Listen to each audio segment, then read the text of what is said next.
léegi ñu ñëw ci waxtaan wi Omar Sarr man damay ñëw ci démocratie baaxul.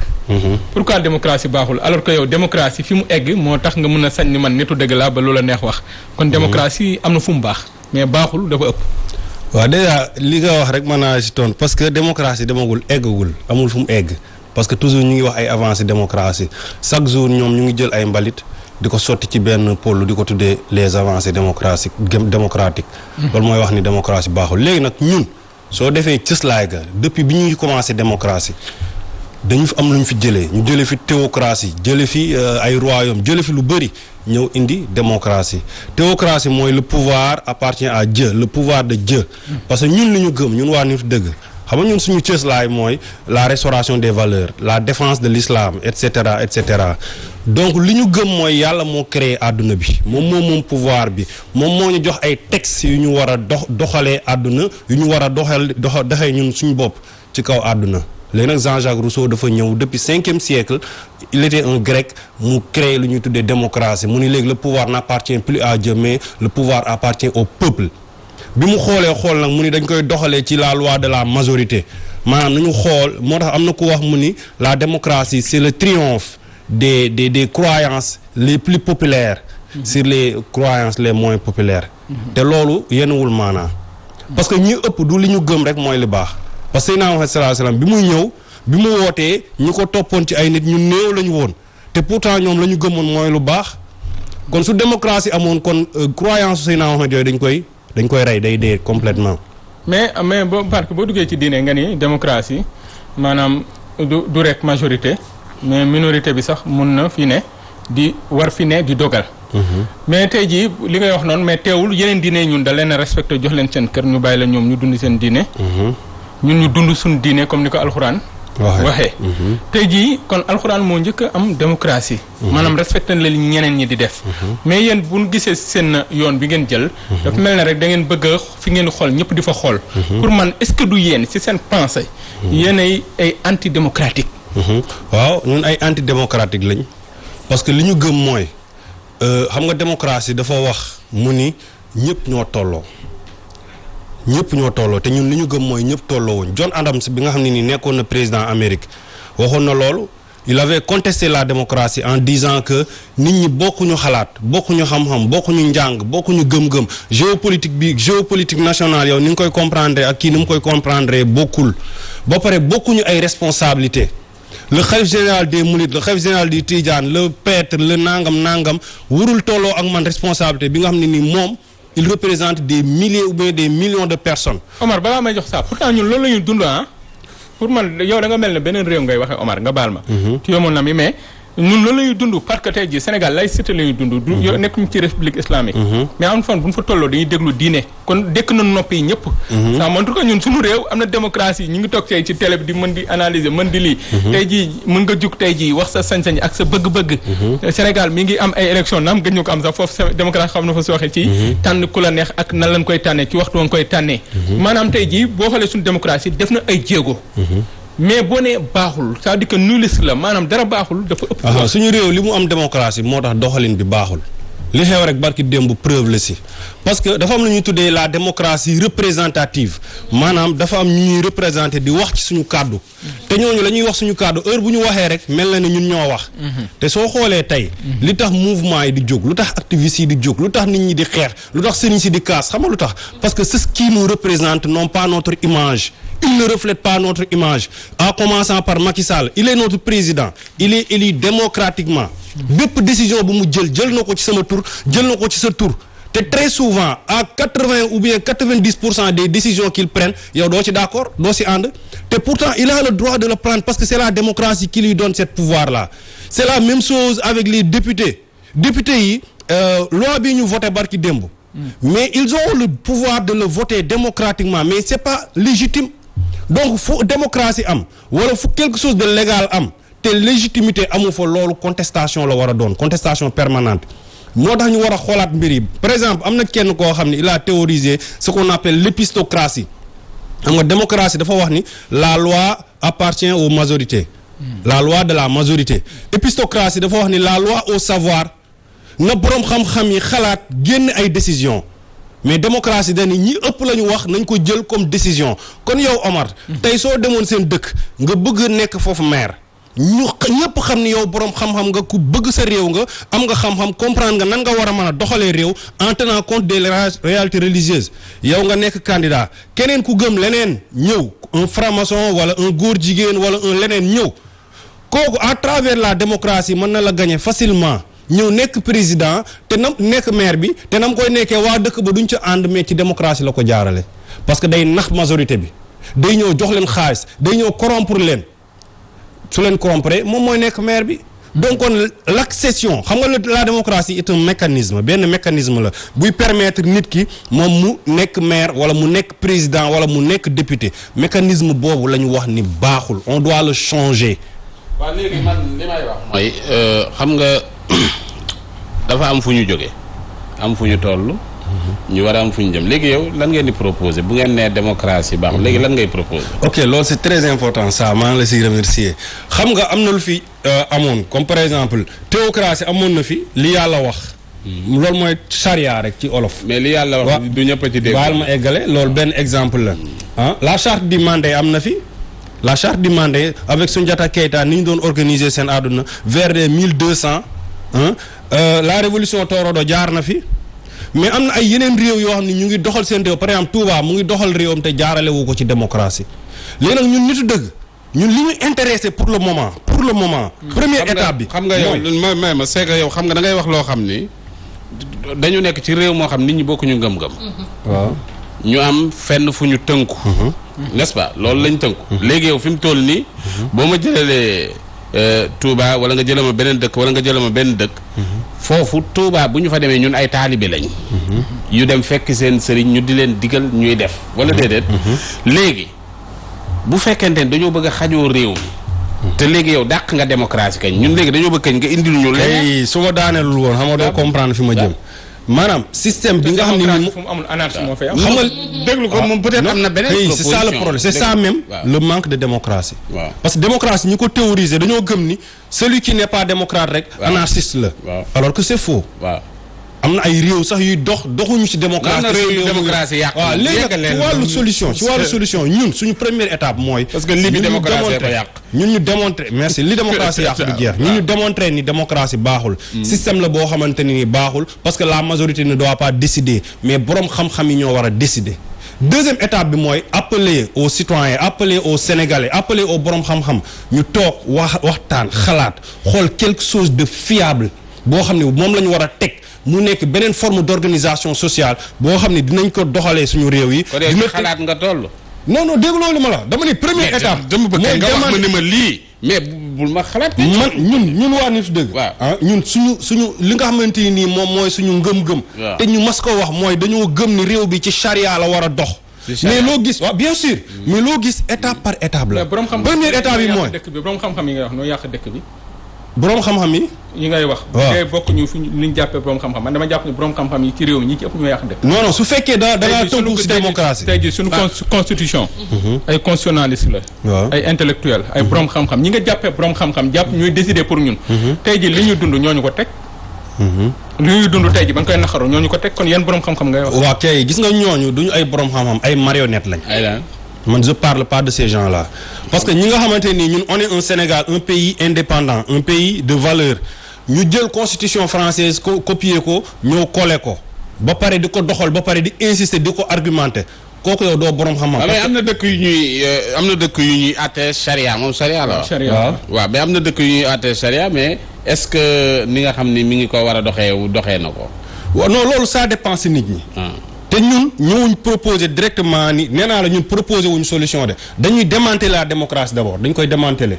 parce que démocratie avec ces avancées là démocratie moom moo indi laïcité dugal ci biir. ma wax la leen c'est que moom sëñ bi moom ma wax la leen man ak yow dafa am fu ñu parce que man sama kër sax sama njaboot sax yoruma ko ci démocratie. parce que dama xam ni démocratie baaxul. waaw jeex na. yaa ngi dégg c'est que pour te dire que ni. man loolu moom xam naa ni démocratie am na lu bari loo xamante ni bii moo waral yu bari di am. yu warta am di ne. loolu nga xamante ni moom ngeen di théoriser noonu. parce que soxlawut nga koy yóbbu boo ko yóbboo cib dëkk. sax dayoo mais tamit dafa am loo xamante ni bu fekkente ni bi ñun xam nga sama kër la. yaa ngi dégg sama njaboot samay doom lañ. ak maay seen kilifa. donc ubbiwuma ay démocratie ak ay kërëb yaa ngi dégg. parce que bu ma ko defee du dox.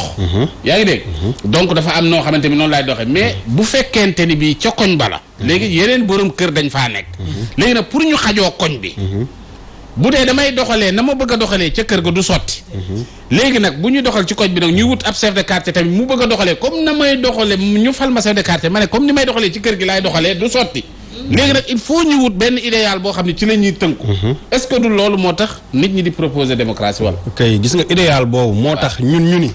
xam nga yow d'accord nga ne démocratie baaxul. non man te il fallait que mu am ay nit yu jóg pour proclamer ça ba pare pour défendre démocratie baaxul bi ñu défendre ko ba pare mais pour donner l'occasion ak ay nit yu bëri ñu toog xalaat déjà que wax nañ loolu rek dina am ay borom xam-xam yu commencé dugg seen ruq di bind commencé étudier li fi nekkoon commencé étudier par rapport ak àdduna bi par rapport ak kii télescopage yi nga xam ne démocratie mu ngi koy am. kilifa yooyu ngay ñoo yàq dëkk bi moom koy wax na la loolu. kilifa yan. kilifa yi nga xam ne moom ngeen wax ni leen moom ngeen jël mu nekk réew mi. ñooy des ñoo yàq dëkk bi. intellectuel yooyu laa lay wax ay ñi ñuy tuddee ay constitutionnaliste ak ñooñu noonu. ñoo yàq réew mi. ñu yàq réew non parce que texte yooyu ñu teg pour ñu doxee si. adopté wul ak suñu ay réalité culturelle ni religieux ni et cetera ni et cetera. moo tax may la ay marionnette lañ parce que dañ ko copier France ñëw imposer ñu ko. te ñun yàlla suñu borom subhanahu wa ta'ala nee na nit ñu nekk su ma leen créer fa ma leen créer ci environnement ba ma leen créer lépp lu ñu soxla mën nañ ko fa am borom xam-xam yaa nga fa lu ñuy dundee mu ngi fa lu ñuy fajoo mu ngi fa. mais constitutionnalistes yi xam nga lan la ñuy imposer lépp lu ñële di def ñun nañ ko def nañ ko copier loolu mooy marionnette. c'est que Omar. ñii am nañ nandite lañ naan te am nañ benn loolu. parce que le fait que. xam nga fi mu toll nii tey kii li ko indi ci li ko tax mu ñëw. mooy seen slogan bi démocratie baaxul. démocratie yaa ngi dégg xam nga loolu day bu ko nit ñi déggee dafa am lu muy def. yaa ngi dégg waaw kii la bu extraordinaire quoi. mais nag il faut que tamit mu am leneen lu nekk ci ginnaaw. parce que tamit il faut ngeen xalaat yeneen affaire yoo xam ne bu ngeen di toog ci plateau yi tamit di proposer yenn yi parce que fi mu toll nii pour man da ngeen ko dafa teel a wasin wax ji. loolu mooy danger ma dagg la foofu nga loolu mooy danger proposition boobu ñun suñ ko defee rek. on bloque le combat. parce que su Omar Sarr su ma ko proposé man yow da nga ciy gis ay imperfections Souka da ciy gis ay imperfections. parce que man kese maa ko xalaat proposé ko te un système bu war a doxal réew wala bu war a doxal àdduna. bu ñu bëgg mu am cohérence ak suñu diine du benn nit rek mooy jóg proposé ko moo tax waxuñu. da ngeen cee war a waxtaan ak ay borom xam-xam ba pare. déedéet daal di nangu ne ay borom xam-xam diw borom xam-xam diw. parce que am na ay borom xam-xam yoo xam ni am na ay borom xam-xam yoo xamante ni il n'ose pas tey taxaw jàkkaarloog àdduna ni leen démocratie baaxul te à l'intérieur de xam nañ ni démocratie baaxul ñun ñoo leen war a ubbil la porte on leur ouvre la porte pour ñoom ñu xalaat. ñu commencé di ko murmurer ci suuf commencé nag di waxtaan di génne idées yi. ba mu nekk une idée parfaite boobu nag nga xam ni un ensemble de borom xam-xam yu gëm réew mi gëm culture bi gëm diine ba pare jàng géopolitique internationale ñoom ñoo koy génne suñ ko génnee dinañ xam ne nii lii mooy lu baax mais ñun li ñu intéressé pour le moment mooy. ñu osé wax ni démocratie après lii nii après doo leen daanu ci gars yi man dafa am benn baat bu no comme bi Sonko di jóg ñu naan anti système. ñu jékki-jékki ñu gis ko ak nit ñu bokk ci système bi. waaw am ñu bari di ko ŋàññi te man ma ànd ci. maanaam bu du mooy woon lépp rek du ko mën a régler. il faut que mu dugg seen biir pour mën a régler. yenn points yi mais il faut que mën a ànd parce que xam na ni yoon wi dafa gudd te. day yàgg. comme am na noo xam ne bu ko bëggee doxee rek pour mu dabee ba mën a imposer li mu bëgg. day jafe. foofu la saa di wax ak yéen maanaam da ngeen a yàkkamti ci seen slogan bi. te da ngeen waroon a dugg ci biir gars yi. ba am benn yoon boo xam ne dañ koy tàllal ba sénégalais yi bëri ànd ak yéen parce que xeex bi dama gëm ni yéen. da ngeen ci wéet. mais sànq dafa am benn photo boo mu wan. photo bi dérangé la parce que pour man da ngeen xaw a lii quoi da ngeen xaw a. maanaam da ngeen xaw a metti. parce que photo bi da woon Sidi Gassama. wan ma Karim Kurum Xaq. te ñoom nga ni Sidi Gassama moom day def promotion. góor jigéen pour les minorités. les góor jigéen. nga ni Karim moom da koy xeex. nga ni photo bi c'est pas cohérent. pourquoi nga wax ni ñaar ñi waruñu ànd. doxin boobu ngeen di dox quoi. waaw parce que gis nga soo gisee mouvement yi di juddu di deewaat di juddaat di deewaat loolu moo ko waral parce que ànduñu àndu principe. ñun loolu mooy suñu particularité mouvement Nif Dëgg. principe bi ñu créé mouvement bi 2012 ba tey principe bi ku ko wàcc ñu génne la ñun dañuy génne nit. mais lan ngeen reproché Sidi Gassama ba rek. parce que ànd ak moom. parce que Sidi Gassama il défend les LGBT. mais Sidiki Gassama moo fi taxaw def conférence de presse def rapport Amnesty International ni état du Sénégal da ngeen a war a jox ak yelleef góor jigéen yi nekk ci réew bi te pourtant ñun on a organisé une manifestation boo xam ni sëñ Siris dañ ko war a génne dëkk dañ ko war a génne dëkk bi vous voyez donc kon kooku képp kuy ànd ak moom yaa ngi koy soutenir ci li muy wax moo tax j'avais indexé une fois depuis yàgg na waa FRAPP xam nga ñun FRAPP lañ bokk mais am na ay temps FRAPP bi ñuy dem di def ay di defee réunion Amnesty International si lañ leen wax ne ñun du ñu ñëw ci réunion yooyu parce que ñun du ñu dem ci siège Amnesty ñoo xamante ni il défend les homosexuels ñun ñuy ñëw foofu di fa réunir c'est comme si ñun on les renforçait parce que ñoom loolu lépp dañ koy boole ci seen ay rapport dañ koy boole ci rapport yi on est en connivence avec les activistes les nangam loolu da leen di may doole on doit les boycotter. waaw Omar yow yaa ko xurum xakk bokk leen woon nitu dëgg bi. ñoo bokkoon mais bokkutuñu nit. ndax lu waral lool seen parce que problème principe moo tax ñu génne woon ko comme li ma la wax yow noppi yow ñun ku nekk si ñun. day violer suñu principe. koo mën a doon dañ lay génne sànni la fële. avancer continuer. laajoon nañ ko daal. waaw noonu la ñuy doon waaye léegi nag problème li nga wax ci Sonko tout à l'heure ñun suñuy principe duñ ko wàcc. parce que mar naan duñu taxa naan fóotit parce que ñun li ñuy def dañ koy def pour yàlla pour suñu génnee àdduna ñu am ci payug yàlla. léegi le fait que nga ni yàkkamti nañ non yàkkamtiwuñu on a déclenché ce programme là programme bi peut-être que troisième génération après ñun moom mooy ñëw dindi fi lii complètement parce que c'est un système boo xam ni ay tubaab ay franc-maçon ñoo ko fi tegoon. ñu imposer ñu ko ba tey suñu kilifa diine yi nekk ay citoyens ordinaires ba tey Macky Sall su bëggee signaler une loi. pour légaliser les homosexuels démocratiquement da ciy am droit. mais ni Omar. waaw man laaj la en tant que procureur bi nga xam ne dafa xam ñaari feccekatu ki nga xam ne moo di Wally Seck yi xam nga procureur dafa wax ni pour ñu tëj leen dafa ñaan pour ñu wax ñu tëj leen 2 ans mais 6 mois yoo xam ne ferme lay doon en tant que nit dëgg yow lan nga ci wax ci loolu. gis nga loolu am naa si ñaari jàngat soo xoolee article 319 du code pénal dafa wax ni acte contre nature kenn amul droit def ko ku ko def dañ lay condamner d'abord article 319 mais soo xoolee convention yi nga xamante ni ñu ngi koy signer à l'extérieur ak yenn lois yi ñoom ils ont le droit de le faire. ñooñu la. ñooñ di kii selon la laïcité selon la république selon la démocratie ñoom ils ont le droit de le faire moo tax ñun ñu war a jële fi démocratie bi si parce que les nudistes il y a les nudistes aux États-Unis. Omar yaa ngi mbëkkale. non bàyyi ma wax la waaw ñëwal non dama ni la. parce que ñoom selon l'article 319 bàyyi ma leeral su ma leeral du leer. non c'est-à-dire que doonu wëndeel xamoo la. waaw wax c'est-à-dire acte contre nature. waaw. bu doon ni tey ji dañoo wéet ñoom ñaar. di ko def. amul problème kenn nekk ci. mais devant un public. ñu ñëw def lu mel noonu. fii ci Sénégal. dañ koy tere. dëgg la. loolu dama lay wax ni ñun nous le dénonçons avec la dernière énergie ñun rédiger woon nañ déjà suñu plainte pour déposer après la am ñeneen ñu déposer plainte ñun ñu téye suñu plainte. ah d'accord comprendre parce que loolu attentat à la pudeur. xam nga loolu attentat à la pudeur. attentat mel ni Kalimane gën a actif. d'accord naan démocratie baaxul. xam nga loolu attentat à la ay action. waaw d'accord xam nga loolu attentat à la pudeur mais attentat à la pudeur boobu dafa am ay institutions yu ko gën a kawe. loolu laa la tey institutions yi démocratie moo ko fi indi.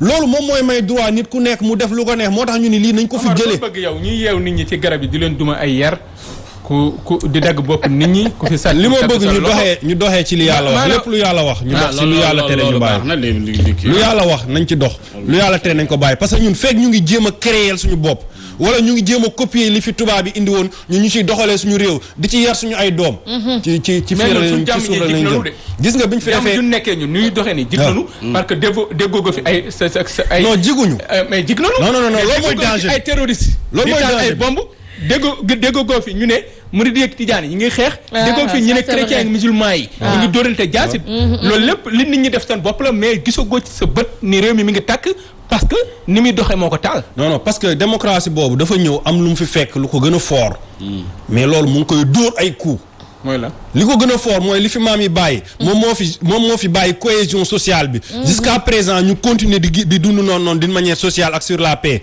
mais ñoom ñu ngi ñuy dóor ay coups ñu ngi ñuy jaxase nañ ay yeneen réew ñoom ñu ngi suñu réew di jaxase est-ce que comprendre donc loolu lépp parce que dafa am cëslaay bu fi nekkoon rek bu ko garanti mais ñoom li ñu bëgg mooy jële fi loolu lépp yaa ngi gis par exemple ñun avec France Dégage bi fi Rihanna bëggee ñëw ak Sarkozy ñu waroon def ni dañuy defaat éducation bi partenariat mondial pour l'éducation maanaam ñun ni ñuy yaree suñu doom yi ñoom lañ fi bëggoon jële xam nga ni Omar yow loi bi gars yi wax ministre de l'intérieur sax moom njar na ko ba mu xaw a. non ministre de l'intérieur amul kaddu. Macky Sall amul kaddu seen kaddu. intéressé wuñu parce que ñoom amuñu kaddu. mais loi bi. bu dee ni woote nañ ko. wax fa dëgg yàlla. Omar est-ce que yow mii ak ni ngay waxee. terroriste la. selon la loi je suis un terroriste. parce que damay bind chaque fois ci sama mur Facebook góor jigéen du fi amee baat. loolu infraction la selon la loi. mais les loi bi baaxul organisation internationale LGBT ci la bokk. te dañuy xeex ak ñoom ñun Oxfam ak Amnesty International ak fondation yi fi nekk yëpp ñun dañuy xeex ak ñoom lu ñu teg ñun dañ koy teggi te loolu soo ko defee selon la loi tu es un terroriste.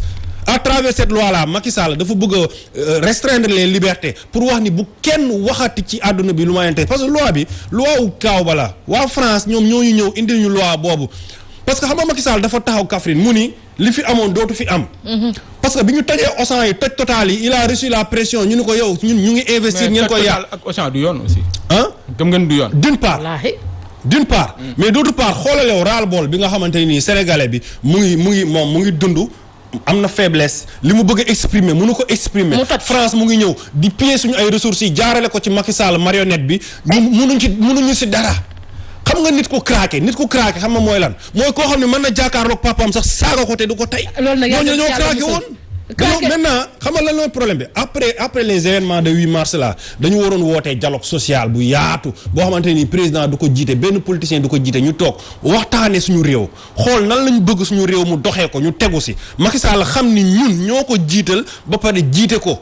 ñun suñu ay ndigal la war a doxee constitution bii mu fi teg bugguñu ko loi yi mu fi voté wul yooyu yëpp bugguñu ko homosexualité bi mu bëgg a légaliser à travers jaarale ko ci ONG yi ñun bugguñu ko na répondre à nos aspirations sinon si taal réew mi lay mujjee xam nga lu tax parce que ñun valeurs yooyu moo ñu gënal suñuy bakkan te moom pare na pour def tout pour défendre li ko tubaab yi bëgg a defloo fii nii te duñ ko bàyyi. duñu ko bàyyi. il faut que mu dellu si ginnaaw xam ne ñun la jiite mu jiital ñu si ñun niñ ko bëggee. Omar kàddu gu mujj gi looy mujjee. kàddu gu mujj gi mooy di leen remercier waat. di jéggalu ci wax ju bëri yi su kaa. xam nga di wax ni mouvement nitu dëgg la xam nga. pour la restauration des valeurs pour défendre l'islam. waaw loolu moo ñu tax a jóg moo tax ñu jóg di taxaw di wax démocratie baaxul. déclenché nañ da ngeen amul loon def liggéeyoo leen dara da ngeen war média yeeg man damay tabax maçon laa. mouvement nitu dëgg ñun ñëpp. ñun ñëpp dañuy liggéey ñun bokkuñu ak les activistes professionnels yi nga xamante dañuy xëy di wër ay visibilité di wër ay ku leen yónnee xaalis ay 20 euros 30 euros déedéet yeneen activistes professionnels yi activiste bu amul liggéey rek tu es un activiste professionnel